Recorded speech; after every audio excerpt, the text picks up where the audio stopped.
یا ایھا النبی انا ارسلناک شاہدا ومبشرا ونذیرا. اے نبی صلی اللہ علیہ وآلہ وسلم. اعلیٰ حضرت نے اس کا ترجمہ کیا ہے اے غیب کی خبریں بتانے والے. بالکل صحیح ترجمہ ہے. نبی ہوتا ہی وہ ہے جس کے پاس غیب کی خبر آتی ہے اللہ کی طرف سے. ہمارا جھگڑا یہ ہے کہ یہ کوئی کمپیٹنسی نہیں جو نبی حاصل کرتے ہیں، بلکہ اللہ وحی کے ذریعے بتاتا ہے. وما کان اللہ لیطلعکم علی الغیب. اللہ کی یہ شان نہیں کہ ہر ایک کو غیب پر اطلاع دے. ولکن اللہ یجتبی من رسلہ من یشاء. بلکہ اللہ اپنے رسولوں میں سے جسے چاہتا ہے اسے غیب کی خبر دیتا ہے. آپ اسے غیب کی خبر کہہ لیں، اسے علم غیب کہہ لیں، یہ ساری ٹرمنالوجیز درست ہیں، لیکن اللہ کے بتانے پر ہے.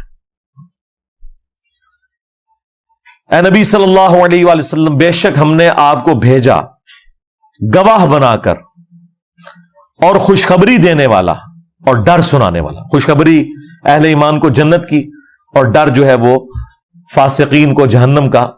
اور شاہد گواہ. اچھا ابھی ادھر اعلیٰ حضرت نے ترجمہ کیا ہے شاہد کا حاضر و ناظر، لیکن اعلیٰ حضرت کی ڈنڈی آگے جا کے پکڑی جائے گی.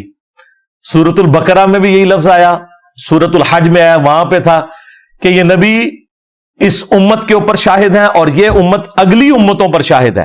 تو وہاں ترجمہ اعلیٰ حضرت کا کیا بننا تھا؟ یہ نبی اس امت کے اوپر حاضر و ناظر ہے اور پوری امت ساری انسانیت کے اوپر جو پہلے بھی گزر چکی حاضر و ناظر ہے.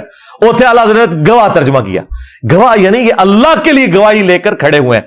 جو مولانا مودودی نے کتاب بھی لکھی ہے شہادت علی الناس، یہ پوری امت بھی گواہ ہے، یعنی اللہ کے حق میں گواہی دیتے ہوئے کھڑی ہو گئی ہے پوری انسانیت تک توحید کا پیغام پہنچانے کے لیے.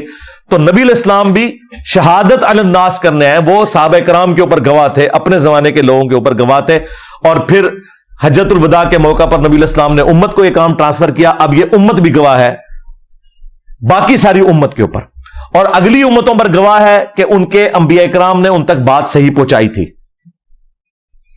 وہ صحیح بخاری میں آتا ہے قوم نوح انکار کر دے گی کہ ہمارے پیغمبر نے کوئی بات ہی ہم تک نہیں پہنچائی، تو پھر امت محمدیہ گواہی دے گی، اور وہ گواہی کس بنیاد پہ دے رہی ہوگی؟ قرآن کی بنیاد پہ.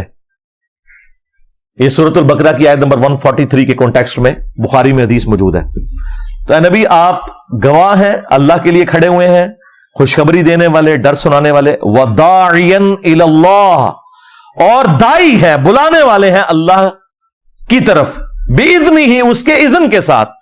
وَسِرَاجًا مُنِيرًا، اور آپ ایسے سورج ہیں جو چمکا کے رکھ دیتے ہیں باقیوں کو بھی. یعنی جو بھی رسول اللہ کے ساتھ اٹیچ ہو جائے گا دنیا اور آخرت میں کامیابی اس کا مقدر ہوگی. تو نبی علیہ السلام نور ہدایت ہیں. اس آیت کے تحت ہمیں یہ بات پتہ چلی.